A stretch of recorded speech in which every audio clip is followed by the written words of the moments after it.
नमस्कार दोस्तों, मैं ईसफ सोचकॉम फ्रॉम barabinar.com। दोस्तों, हम आज बात करेंगे एक टॉपिक पे। उस टॉपिक का नाम है फूट डालो शासन करो।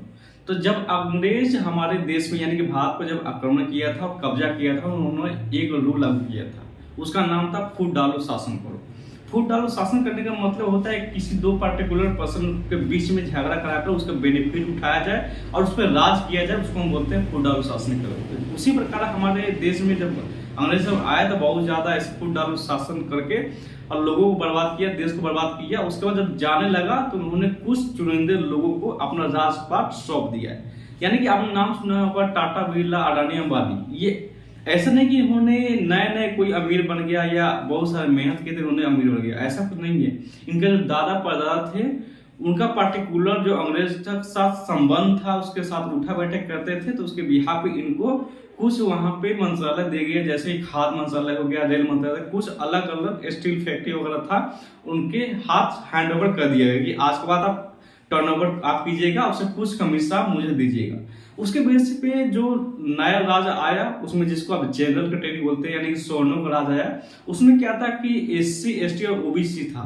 इसका ना तो जमीन पे अपना खुद का कब्जा था न जोरू पे। यानी कहने का मतलब न इसके पास ये अपने मन से जमीन पे रह सकते थे और एक दूसरे में जोरू का मतलब होता है जिससे आप शादी कर लाते हैं अपने वाइफ के। यानी कि जब मालिक चाहता था इनके वाइफ को उठा कर लेके चला जाता था, जब मर जाता था यहाँ पर छोड़ देता था। तो ऐसा हाल था। उसके बाद जो नया रेनोवेट हुआ, उसके बाद एक और नेता बना लालू प्रसाद यादव बिहार में। उसके बाद उन्होंने लालू प्रसाद यादव जो काम किया वो सिर्फ एसटी, एसटी और ओबीसी के बिहार पे छोटी जाति के लोगों पर बहुत ज्यादा काम किया। जैसे बड़े जाति में आपने सुना होगा बहुत सारे इलेक्शन है जो जनरल कैटेगरी नहीं लड़ता है, तो उसके बिहार पर लालू प्रसाद ने बहुत ऐसे टर्म कंडीशन लाए ताकि दोनों के बीच मतभेद हटाया जाए और दोनों को समान शिक्षा एजुकेशन दिया जाए। उसके बिहार पर जो ये जनरल कैटेगरी के जो लोग आते थे इनका कुछ दालगल नहीं रहा था, क्योंकि जब वोटिंग होता था तो रेशियो जो देखा जाता था, जो वोटिंग है एससी, एसटी और ओबीसी का, वो 70 से 74% आज है। स्वर्ण को मान के चलो यानी कि जनरल कैटेगरी के मान चलो तब 10 से ओनली 20% के ही रेशियो पे यहाँ पे चल रहा है उनका जो रेशियो है जनसंख्या का। तो इसके बिहार पे एक चुनौती बन गया स्वर्ण के लिए कि भाई अब इलेक्शन जीता जाए तो जीता कैसे जाए। तो उन्होंने एक बॉन्डिंग बनाया और एक अपने में समझौता किया।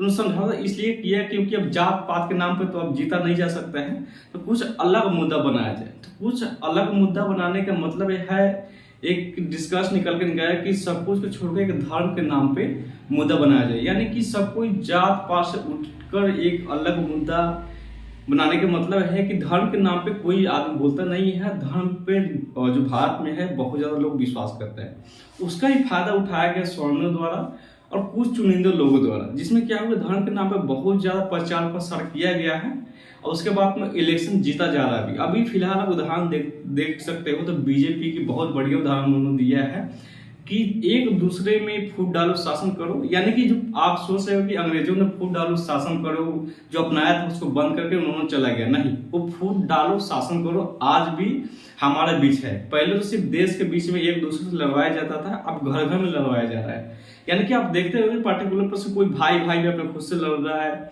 यानी पटेदार पटेदार को मारने के लिए तैयार है। किस लिए? कोई बीच में है तीसरा बंदा जिसके कहने पर ये काम कर रहा है। लेकिन यानी जो फूट डालो शासन का जो प्रक्रिया है आज भी वही सेम चल रहा है। लेकिन अभी जो कैटेगरी बदल गया है वो धर्म के नाम पर ज्यादा हो रहा है।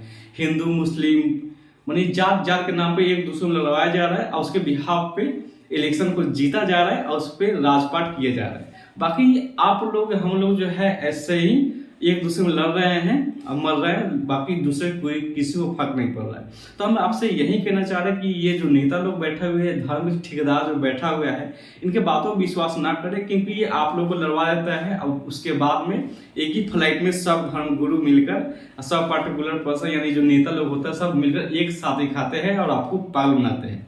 इसका जो बेनिफिट उठाने का मतलब है नरेंद्र दामोदर मोदी का बहुत बढ़िया उठाया कि धर्म के नाम पर लोगों को लड़ाओ, क्योंकि धर्म के नाम पर लोग किसी भी चीज को सुनना नहीं चाहते हैं, क्योंकि उसका एक मान्यता हमारे भारत में एक उसका आदर्श बन गया है कि हमारे धर्म के नाम पे आप कुछ बोल नहीं सकते, जिसका बेनिफिट उठा के नेताओं लोग बहुत ज्यादा उसका यूज कर रहे हैं अभी।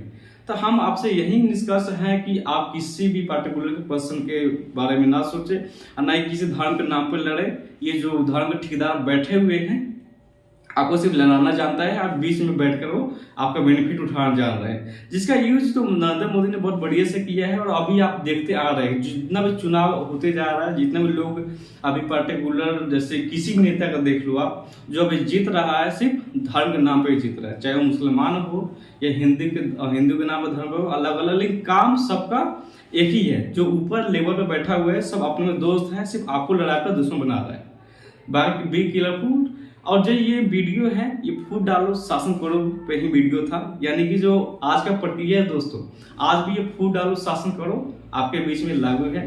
तो कृपया इस फूड डालो शासन करके इग्नोर करके अपना में संवाद बनाए रखें और अपने विवेक विचार से ही चले। बाकी इस वीडियो में इतना ही था, फिर मिलेंगे आपसे हम नेक्स्ट वीडियो में। Thank you.